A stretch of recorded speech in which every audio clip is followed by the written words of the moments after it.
The U.S. economy shrank once again in the second quarter of this year. When GDP slides for two straight quarters, it's usually considered a technical recession. But with other economic data looking strong, is the U.S. actually in a recession? Shin Se-byuck with this report. The U.S. economy has shrunk for the second quarter in a row this year due to high inflation and rising interest rates. Data from the U.S. Commerce Department on Thursday shows that gross domestic product, deemed the broadest measure of economic output, contracted at an annual pace of 0.6% last quarter.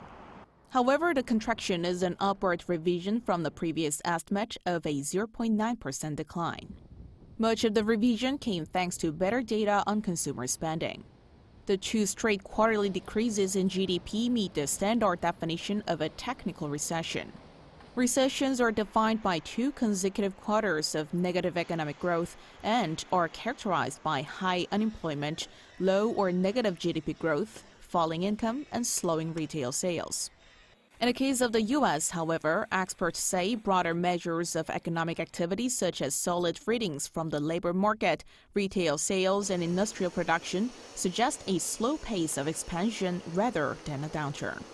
Meanwhile, gross domestic income, or GDI, an alternative measure of growth, expanded by 1.4% in the second quarter, suggesting that the economy is supported by a robust labor market and resilient consumer spending.